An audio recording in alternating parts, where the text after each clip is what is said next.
घर में ये 4 लोगों का आना अत्यंत शुभ माना गया। इन 4 लोगों के चरण आपके घर के लिए अति शुभ माना गया।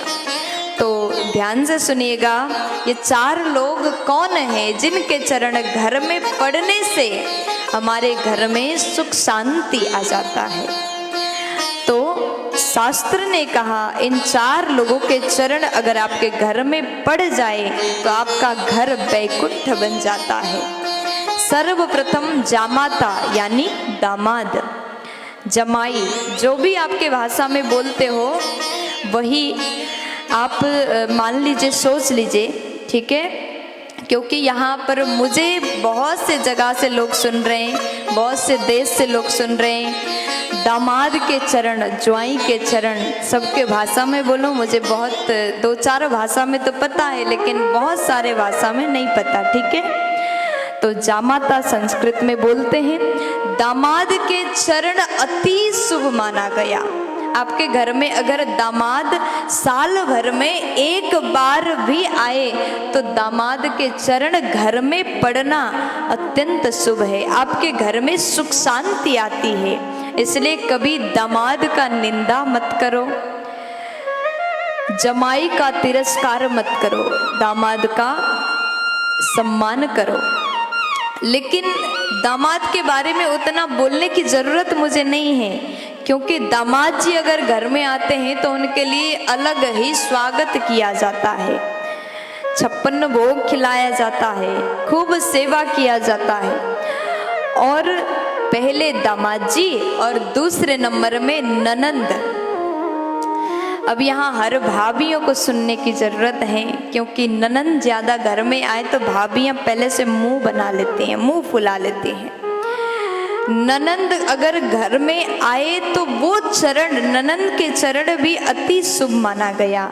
वो घर भी वैकुंठ हो जाता है जिस घर में दामाद आते हैं, जिस घर में ननंद आती है। इसलिए सब भाभियां जितने मुझे सुन रहे हैं, आपके घर में भी आपकी ननंद आ जाए तो मुंह मत बनाना, जितना हो सके सेवा करना, जितना हो सके 56 भोग उनको खिलाना और कहना कि बार बार आया करो।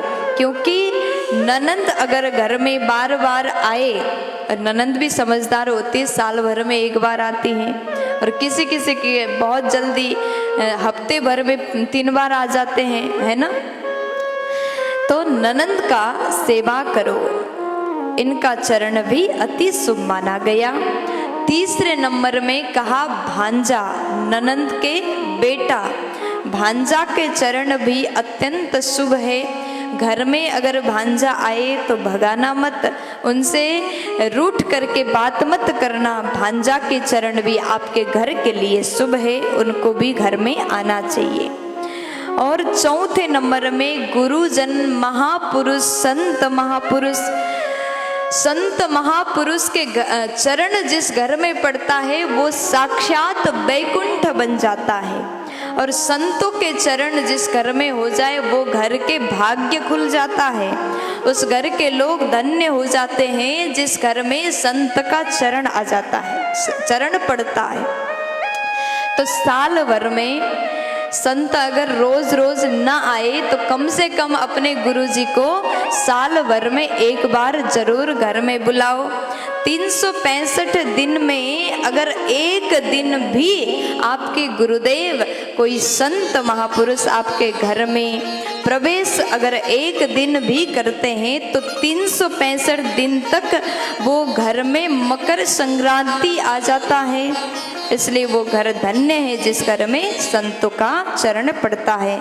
ऐसा वर्णन मैं अपने मन से नहीं, ब्रह्म पुराण में किया गया है। तो आप सभी को ये बात का ध्यान देना चाहिए। दामाद, ननंद, भांजा और गुरुजन, ये 4 लोगों के चरण हमेशा पूजनीय है। ऐसा चरण आपके घर में पड़े तो घर वैकुंठ बनता है, उस घर में सुख शांति की कमी नहीं होगी। प्यार से बोल दीजिए ना, राधे।